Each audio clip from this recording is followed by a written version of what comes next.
Hello everybody, my name is Smarty, short for Smarty Reads, and welcome back. Today I'm going to be reading Chapter 3 of Into the Wild. Before we begin, make sure you like this video, subscribe and turn on your post notifications so you know when I upload a new video. And also, share this video with your friends and family so they can watch me read as well. Other than that, let's begin. Chapter 3. That morning, as Rusty slept off his night wanderings, the mouse dream came again, even more vivid than before. Free of his collar, beneath the moon, he stalked the timid creature. But this time he was aware of being watched. Shining from the shadows of the forest, he saw dozens of yellow eyes. The clan cats had entered his dream world. Rusty woke, blinking in the bright sunshine that was streaming across the kitchen floor. His fur felt heavy and thick with warmth. His food bowl had been topped up, and his water bowl rinsed out and filled with bitter tasting two-leg water. Rusty preferred drinking from puddles outside, but when it was hot or he was very thirsty, he had to admit it was easier to lap up the water indoors. How could he really abandon this comfortable life? He ate, then pushed his way out of the cat flap into the garden. The day promised to be warm, and the garden was heavy with the smell of early blossoms. "Hello, Rusty," mewed a voice from the fence. It was Smudge. "You should have been awake an hour ago. The baby sparrows were stretching their wings." "Did you catch any?" Rusty asked. Smudge yawned and licked his nose. "Couldn't be bothered. I'd already eaten enough at home. Anyway, why weren't you out earlier? Yesterday you were complaining about Henry sleeping his time away, and today you're not much better yourself." Rusty sat down on the cool earth beside the fence, curled his tail neatly over his front paws. "I was in the woods last night," he reminded his friends. At once he felt the blood stir in his veins and his fur stiffen. Smudge looked down at him, his eyes wide. "Oh yes, I forgot. How was it? Did you catch anything, or did anything catch you?" Rusty paused, not sure how to tell his old friend what had happened. "I met some wildcats," he began. "What?" Smudge was clearly shocked. "Did you get into a fight?" "Sort of." Rusty could feel the energy surging through his body again as he recalled the strength and the power of the clan cats. "Were you hurt? What happened?"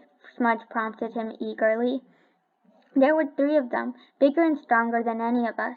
"And you fought all 3 of them?" Smudge interrupted, his tail twitching with excitement. "No," Rusty meowed hastily, "but just the youngest one. The other 2 came later. How come they didn't shred you to pieces?" "They just warned me to leave their territory. But then—" Rusty hesitated. "What?" mewed Smudge impatiently. "They asked me to join their clan." Smudge's whiskers quivered disbelievingly. "They did?" Rusty insisted. "I don't know," Rusty admitted. "They just need extra paws in their clan." "Sounds a bit odd to me," Smudge mewed doubtfully. "I wouldn't trust them if I were you." Rusty looked at Smudge. His black and white friend had never shown any interest in venturing into the woods. He was perfectly content living with his housefolk. He would never understand the restless longing that Rusty's dreams stirred him night to night. "But I do trust them," Rusty purred softly, "and I've made up my mind. I'm going to join them." Smudge scrambled down the fence and stood in front of Rusty. "Please don't go, Rusty," he mewed in alarm. "I might never see you again." Rusty nudged him affectionately with his head. "Don't worry, my housefolk will get another cat. You'll get on with him just fine. You get along with everyone." "But it won't be the same," Smudge wailed. Rusty twitched his tail impatiently. "That's just the point. If I stay around here till they take me to the cutter, I won't be the same either." Smudge looked puzzled. "The cutter," he echoed. "The vet," Rusty explained, "to be altered, like Henry was." Smudge shrugged and stared down at his paws. "But Henry's all right," he mumbled. I know he's a bit lazier now, but he's not unhappy. We could still have fun." Rusty felt his heart fill with sadness at the thought of leaving his friend. "I'm sorry, Smudge. I'll miss you, but I have to go." Smudge didn't reply, but stepped forward and gently touched Rusty's nose with his own.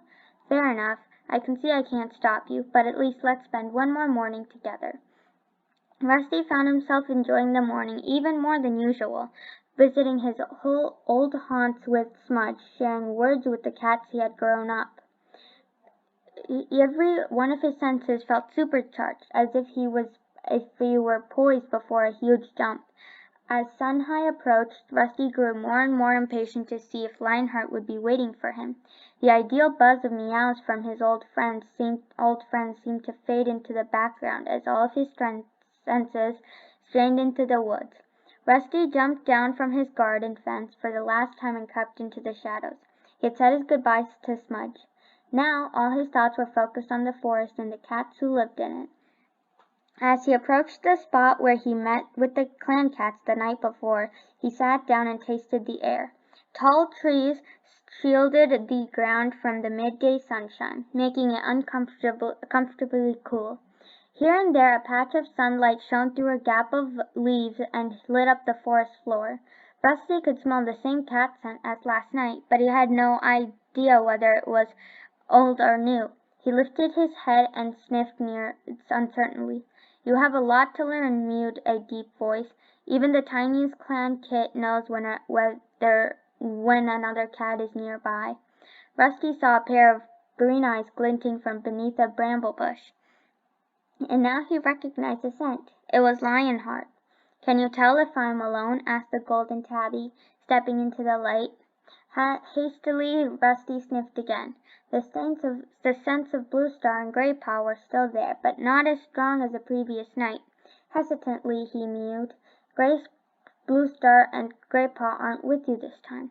"That's right, but someone else is." Rusty stiffened as the second clan cat strode into the clearing. "This is Whitestorm," purred Lionheart, one of ThunderClan's senior warriors. Rusty looked at the Tom and felt his spine tingle with cold fear. Was this a trap? Long-bodied and muscular, Whitestorm stood in front of Rusty and gazed down at him. His white coat was thick and unmarked, and his eyes were yellow of sun-baked sand. Rusty flattened his ears warily and tensed his muscles in preparation for a fight. "Relax before your fear scent brings unwanted attention," growled Lionheart. "We're here only to take you to our camp." Rusty sat very still, hardly daring to breathe, as Whitestorm stretched his nose forward and gave him a curious sniff. "Hello, young one," murmured the white cat. "I've heard a lot about you." Rusty dipped his head in greeting. "Come, we can speak more at once when we're in camp," ordered Lionheart, and without pausing he and Whitestorm leaped away into the undergrowth. Rusty jumped to his paws and followed as quickly as he could. Two warriors made no allowances for Rusty as they sped up through the forest, and before he was struggling to keep up, and before long he was struggling to keep up. Their pace barely slowed as they led him over the fallen trees that they cleared in a single leap, but which Rusty had to scramble over paw by paw. They passed through sharply fragrant pine trees, which had to jump across deep gullies churned up by a two-legged tree-eater. From the safety of his garden fence, Rusty had often heard it roaring and snarling in the distance.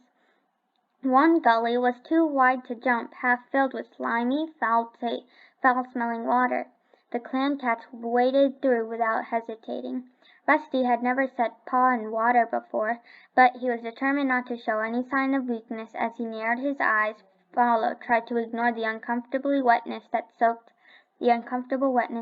his belly fur. At last Lionheart and Whitestorm paused.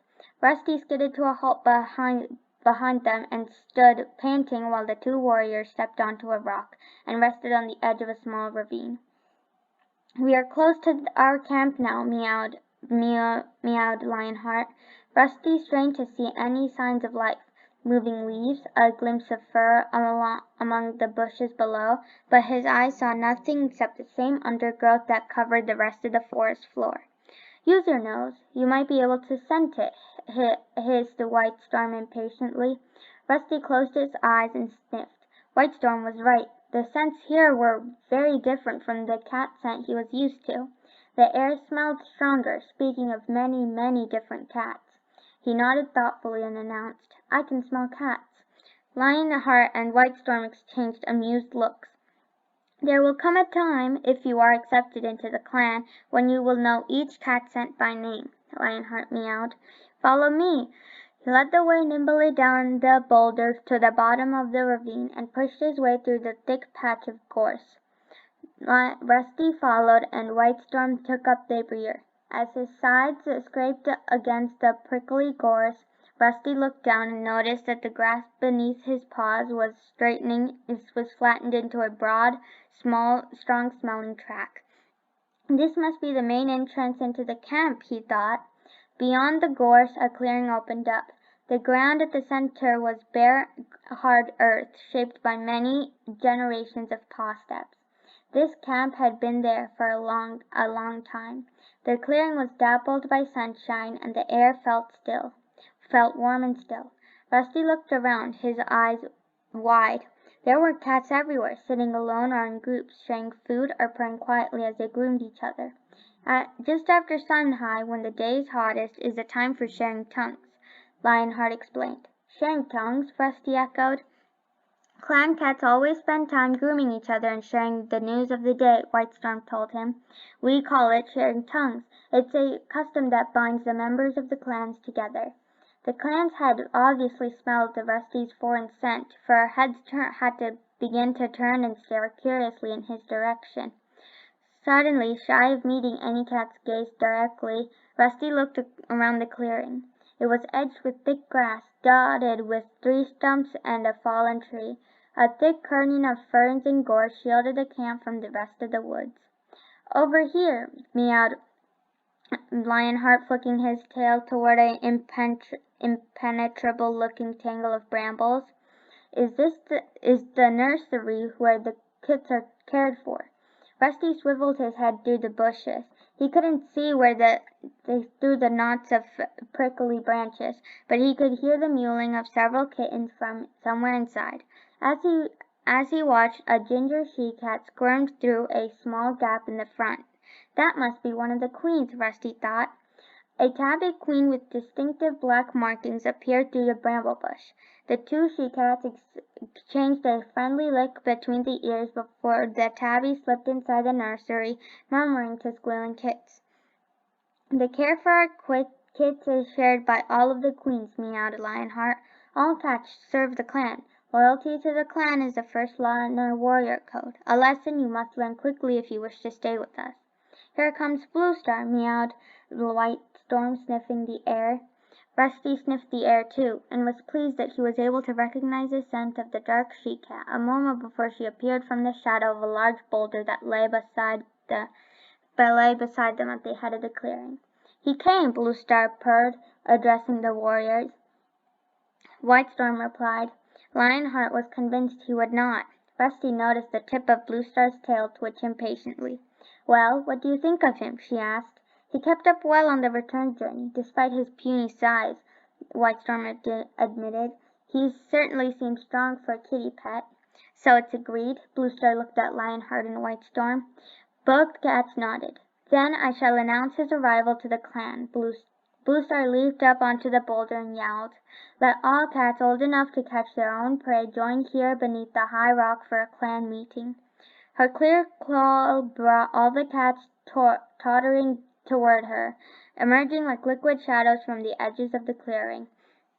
Rusty stayed where he was, flanked by Lionheart and Whitestorm. The other cats settled themselves below the high rock and looked expectantly at their leader. Rusty felt a rush of relief as he recognized Graypaw's thick gray fur among the cats. Beside him sat a young tortoiseshell queen, her black-tipped tail tucked neatly over her small white paws. A large dark gray tabby crouched behind them, the black stripes on his fur looking like shadows on a moonlight forest floor. When the cats were still, Bluestar spoke. ThunderClan needs more warriors, she began. Never before have we had so few apprentices in training. It has been decided that ThunderClan will take in an outsider to train as a warrior. Rusty heard indignant mutterings erupt among the clan cats, but Bluestar silenced them with a firm yowl. I've found a cat who is willing to become an apprentice of ThunderClan. Lucky to become an apprentice, caterwauled a loud voice among the ripple of shock that spread through the cats. Rusty craned his neck and saw a pale tabby cat standing up and glaring defiantly at the leader. Bluestar ignored the tabby and addressed all her clan. Lionheart and Whitestorm have met this young cat, and they agree with me that we should train him with the other apprentices. Rusty looked up at Lionheart, then back at the clan to find all eyes were on him. His fur prickled and he swallowed nervously. There was silence for a moment. Rusty was sure they were able to hear his heart pulsing and smell his fear scent. A deafening crescendo of caterwauling rose from the crowd. Where does he come from? Which clan does he belong to? What a strange scent he carries. That's not the scent of any clan I know. Then one yowl in particular sounded out above the rest. Look at his collar. He's a kitty pet. It was the pale tabby again. Once a kitty pet, always a kitty pet. This clan needs wild-born warriors to defend it, not another soft mouth to feed. Lionheart bent down and hissed into Rusty's ear. That tabby is Longtail. He smells your fear. They all do. You must prove to him and the other cats that your fear won't hold you back. Rusty couldn't move. Rusty couldn't move. How could he ever prove to these feared cats that he wasn't just a kitty pet? The tabby continued to jeer at him. Your collar is a mark of the two legs, and that noisy jingling thing will make you a poor hunter at best. At worst, it will bring the two legs into our territory, looking for the poor lost kitty pet who fills the woods with his pitiful tinkling. All the cats howled in agreement. Longtail went on, well aware that he had the support of his audience. The noise of that treacherous bell will alert our enemies, even if your two-leg stench doesn't. Lionheart hissed into Rusty's ear once more. Do you back down from a challenge? Rusty still did not move, but this time he was trying to pinpoint Longtail's position. There he was, just behind a dusky brown queen. Rusty flattened his ears, narrowed his eyes, and hissed, leaped on to the startled cats to fling himself onto his tormentor. Longtail was completely unprepared for Rusty's attack. He staggered sideways, losing his footing on the dark, hard-baked earth. Filled with rage and desperate to prove himself, Rusty dug his claws deep into the tabby cat's fur and sank in his teeth. No subtle rituals of swiping or boxing preceded this fight.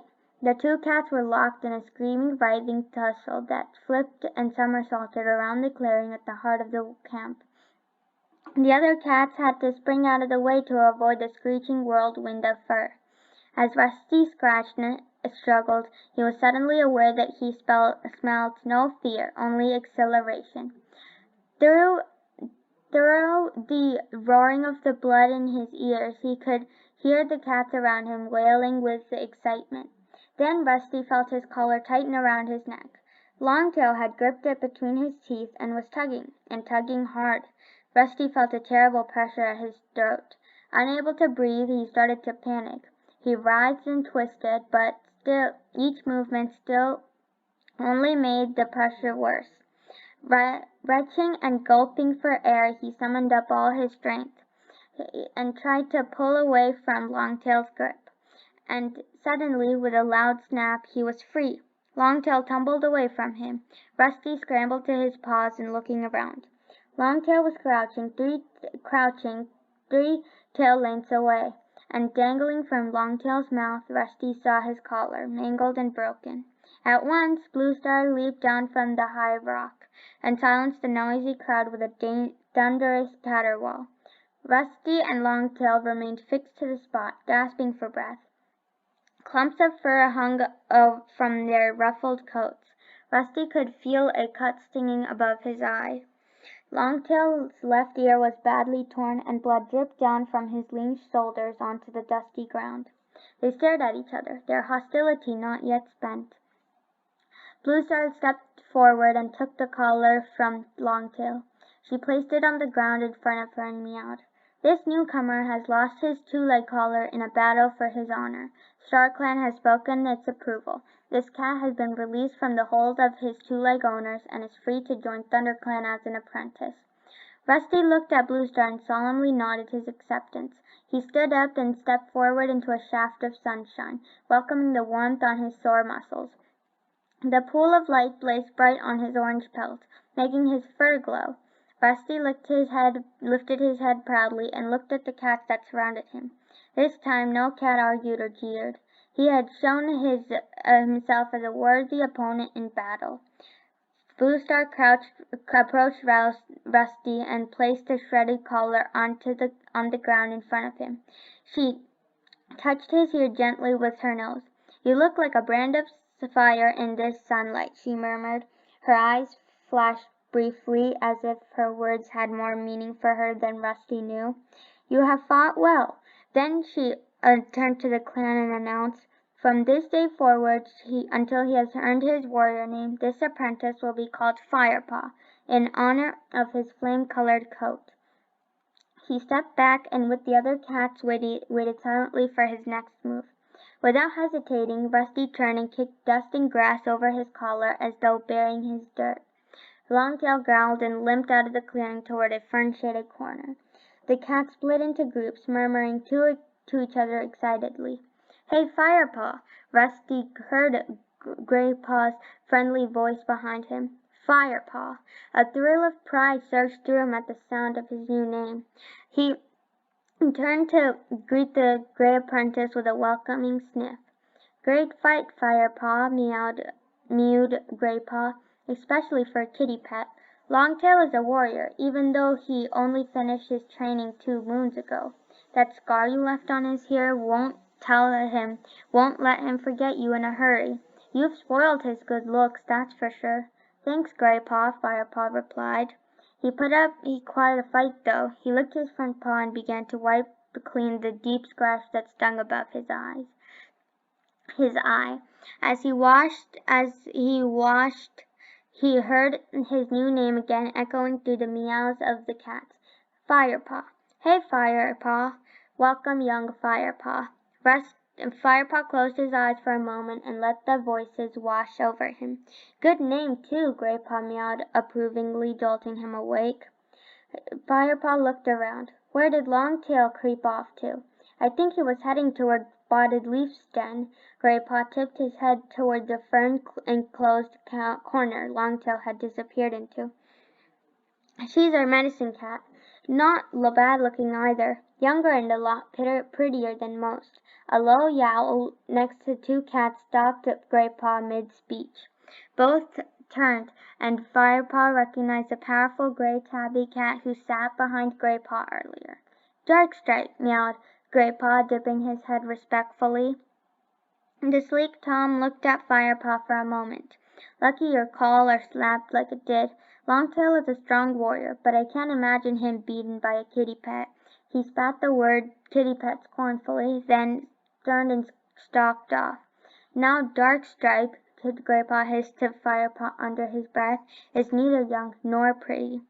Firestar was about to agree with his new friend when he was interrupted by a warning yowl from an old cat sitting at the edge of the clearing. "Small Ear smells trouble," Graypaw meowed, immediately alert.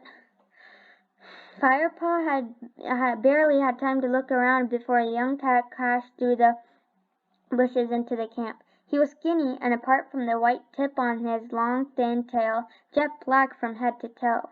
Graypaw gasped, "That's Ravenpaw. Why is he alone? Where's Tigerclaw?" Firepaw looked at Ravenpaw staggering across the floor of the clearing. He was panting heavily. His coat was ruffled and dusty, and his eyes were wild with fear. "Who are Ravenpaw and Tigerclaw?" Firepaw whispered to Graypaw, and as several other cats raced past him to greet the new arrival. "Ravenpaw's an apprentice. Tigerclaw's his mentor." Graypaw explained quickly. "Ravenpaw went out with Tigerclaw and Redtail at sunrise on a mission against ThunderClan, the Lucky Furball, and against RiverClan, the Lucky Furball." "Redtail?" Firepaw echoed, thoroughly confused by all these names. "Blue Star's deputy," hissed Graypaw. "But why on earth has Ravenpaw come back alone?" he added to himself. He lifted his head to listen as Blue Star stepped forward. "Ravenpaw?" The she-cat spoke calmly, but a look of worry clouded her blue eyes. The other cats drew back and curling their lips with anxiety. What happened? Blue Star jumped onto a high rock and looked down at the trembling cat. Speak, Ravenpaw. Ravenpaw was struggling for breath, and his sides heaved fitfully while the dust around him turned red with blood, but still managed to scramble up onto a high rock and stand beside Blue Star. He turned to the crowd of eager faces that surrounded him, and summoned enough breath to declare, "Redtail is dead." That's the end of that chapter. I'll see you next time when I read chapter 4. Bye, everyone.